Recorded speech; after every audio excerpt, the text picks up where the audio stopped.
नमो नमः। सप्तभगिन्यः पाठ को अभी आगे देखते हैं। आप जानते हैं सप्तभगिन्यः मतलब उत्तर पूर्व भारत के उत्तर पूर्व के 7 राज्यों का समूह, जिसके 7 राज्य है अरुणाचल प्रदेश, असम, मणिपुर, मिज़ोरम, मेघालय, नागालैंड और त्रिपुरा। अब ये शब्द का प्रयोग कब हुआ इसकी बात हुई और स्वरा नाम की लड़की पूछती है कि इन राज्यों का और क्या वैशिष्ट्य विशेषता है। उसका उत्तर देते हुए अध्यापिका कह रही है, पृष्ठ क्रमांक 61 को देखते हैं। नूनम अस्ति एव, हाँ और भी विशिष्टता है। क्या? पर्वत वृक्ष पुष्प प्रभृति भी, बहुत सारे पर्वत है, वृक्ष पेड़ है और फूलों से लदे हुए पेड़ है। प्रभृति भी, उससे लेकर प्राकृतिक संपद्भिः सुसमृद्धानि सन्ति इमानि राज्यानि।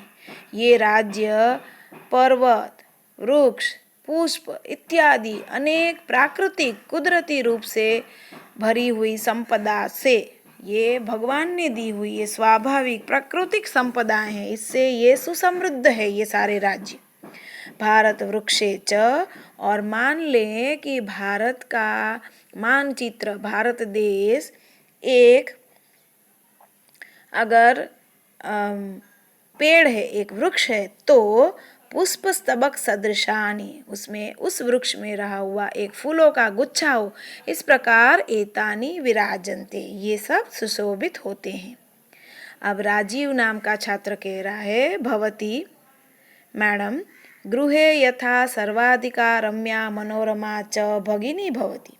गृहे घर में जिस प्रकार सबसे सुंदर, सबसे मन को हर लेने वाली ऐसी बहन होती है, बहन से घर भरा पूरा लगता है, तथा एव उसी प्रकार भारत गृहे अपि, भारत रूपी घर में भी सर्वाधिकाः रम्याः इमाः सप्तभगिन्यः सन्ति, सबसे ज़्यादा सुंदर ये 7 सिस्टर्स, ये 7 राज्य है। इसलिए इस प्रश्न के इस बात के उत्तर में अध्यापिका कह रही है, मनसी आगता ते इयं भावना परम कल्याणमयी। ते मनसी, तुम्हारे मन में आई हुई, इयं भावना, यह भावना, परम कल्याणमयी, बहुत कल्याण करने वाली है। परम सर्वे न तथा अवगच्छन्ति, परम लेकिन, सर्वे सब, लेकिन सभी लोग ऐसा नहीं मानते। अस्तु, ठीक है। अस्ति तावद एतेषां विषये, तो इनके विषय में किंचित वैशिष्ट्यम अपि कथनीयम, इनके विषय में कुछ और विशेषता भी कहनी चाहिए। सावहित मनसा शृणुत, सावधान मन से ध्यान से सुनो। जनजाति बहुल प्रदेश अयम, यह प्रदेश जनजाति से भरा हुआ है, अनेक प्रकार की जातियां यहाँ रहती है। शरीरेण ऊर्जस्विनः, ये अलग अलग जनजाति के लोग कैसे हैं? शरीर से ताकतवर। एतत् प्रादेशिकाः, इस प्रदेश के लोग बहुभाषाभिः समन्विताः, अनेक भाषाओं से संयुक्त है, भरे हुए हैं। पर्व परंपरा भी परिपूरिताः, और यहाँ बहुत अनेक पर्वों की परंपरा है और उससे ये भरे पूरे हैं। स्वलीला कलाभिः च निष्णाताः सन्ति, और अपनी लीला कलाओं में, अपने खेल में, अपनी कलाओं में, अपने ज्ञान में ये निष्णाताः सन्ति, बहुत ज़्यादा एक्सपर्ट है, निष्णात है। तो मालती कह रही है, महोदय मैडम तत्र तु वंशवृक्षा अपि प्राप्यन्ते, वहाँ तो बाँस के पेड़ भी मिलते हैं। तो अध्यापिका कह रही है, आम, हाँ, प्रदेशे अस्मिन्, इस प्रदेश में हस्तशिल्पानां बाहुल्यम वर्तते, हाथ से बने शिल्प, हैंडीक्राफ्ट जिसे कहते हैं, उसकी बहुलता है, उसका आधिक्य है। आवस्त्राभूषणेभ्यः, वस्त्र और आभूषण से लेकर गृह निर्माण पर्यंतम, घर बनाने तक प्रायः ज्यादातर वंश वृक्ष निर्मितानां वस्तूनां उपयोगः क्रियते। बांस से बनी हुई चीजों का उपयोग किया जाता है। यतो हि, क्योंकि अत्र वंश वृक्षाणां प्राचुर्यं विद्यते, यहाँ बांस के पेड़ों की बहुत मात्रा में प्राचुर्यम प्रचुरता आधिक्य है। विद्यते मतलब है और प्राचुर्य मतलब अधिकता है।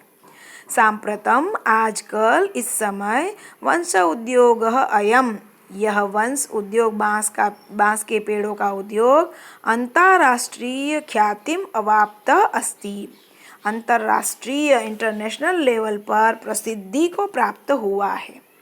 अभिनव नाम का छात्र कह रहा है, भगिनी प्रदेश अयम बह्याकर्षक इति प्रतीयते। तो ये भगिनी प्रदेश तो बहुत आकर्षक ऐसा लग रहा है। सलीम कह रहा है, किम भ्रमणाय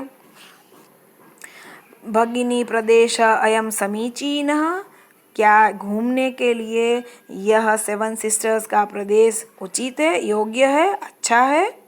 तो सभी बच्चे उच्चै ही जोर से कह रहे हैं, महोदय मैडम, आगामिनी अवकाशे, अगली छुट्टियों में वयम तत्र एव गन्तुम इच्छामः, हम वहीं जाना चाहते हैं। भवती अपि अस्माभिः सार्धं चलतु, भवती अपि आप भी हमारे साथ चलो। अध्यापिका, रोचते में अयम विचारः, ये विचार मुझे अच्छा लगता है।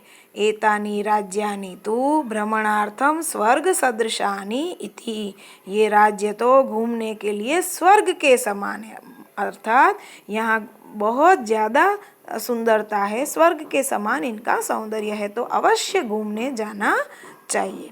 तो इस प्रकार हमारा ये पाठ समाप्त हुआ। धन्यवाद।